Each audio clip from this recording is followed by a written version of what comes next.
нархи арз. бонки миллии тоҷикистон бо мақсади ҳисобгирӣ ва пардохтҳои гумрукӣ қурби расми асъори хориҷиро нисбат ба сомонии ҷумҳурии тоҷикистон аз 15 август муқаррар намуд. тибқи нишондоди бонки миллии тоҷикистон арзиши пули русия дар бозори арзи кишвар 100 рубл 16 сомониву 45 дирам қимат дорад. тибқи иттилои бонки миллӣ дар бозори арз 100 евро 1061 сомониву 44 дирам нарх дорад. асъори амрикоӣ бошад 100 доллар 1025 сомониву 69 дирам арзиш дорад. нархи нафти хом.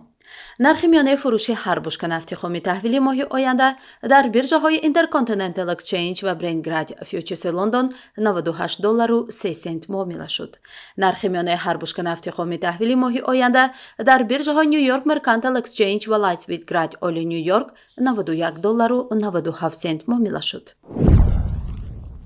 нархи тилло.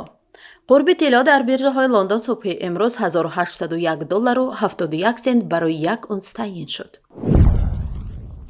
дар тоҷикистон истеҳсоли семент мувофиқи маълумоти сектори саноатии кишвар 7.3% кам шудааст. танҳо дар 6 моҳи соли ҷорӣ зиёда аз 2 миллион тонна семент истеҳсол карда шудааст. ин рақам нисбат ба як соли қабл 7.3% қариб 157 000 тонна камтар аст. сабабҳои кам шудани истеҳсоли сементро шарҳ намедиҳанд, гарчанде дар соҳаи сохтмон дар республика афзоиши самарабахш нишон дода мешавад.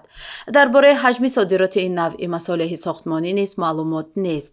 дар маҷмӯаи оморӣ барои содироти семент сутуни алоҳида вуҷуд надорад.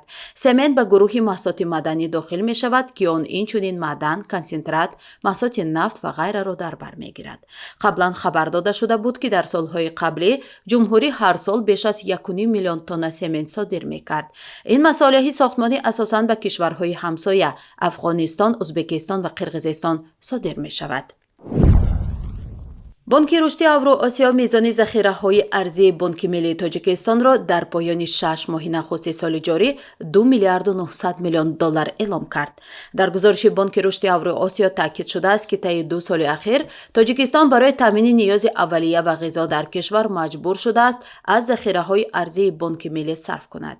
гуфта мешавад мизони масрафи ҳармоҳа аз захираҳои арзии кишвар таи 6 моҳи нахусти соли ҷорӣ 358 миллион доллар буда ки ҳамаш барои воридоти маҳсулот аз хориҷ харҷ шудааст. қарзи хориҷии Тоҷикистон таи 6 моҳи соли ҷорӣ бо афзоиши 2 миллион долларӣ ба 3 миллиарду 300 миллион доллар расид. ин шохис баробар бо 37.7% аз тавлиди нохолиси миллии Тоҷикистон мебошад.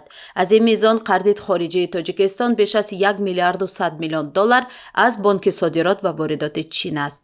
ҳамчунин Тоҷикистон ба Бонки ҷаҳонӣ 357 миллион доллар, Бонки рушди Осиё 291 миллион доллар ва Бонки рушди Исломӣ 184 миллион доллар қарздор мебошад. вазорати молияи Тоҷикистон эълом кард ки имсол Тоҷикистон 192 миллион доллар қарз пардохт хоҳад кард. бонки марказии Ӯзбекистон намояндагии ҷамъияти саҳомии кушодаи Орион Бонкро аккредитатсия кард. таври дафтари матбуоти Бонки марказии Ӯзбекистон хабар медиҳад, аккредитатсияи Орион Бонк ки 3 август дода шудааст, то 2 августи соли 2025 эътибор дорад.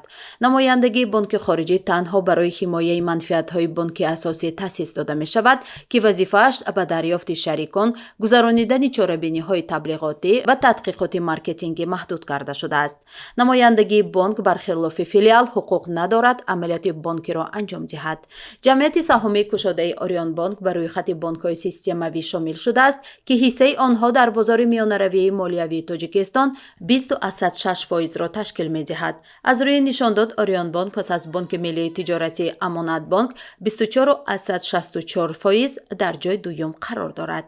раиси ин бонк Ҳасан Асадуллозода, додарзани раис ҷумҳур Эмомалӣ Раҳмон аст.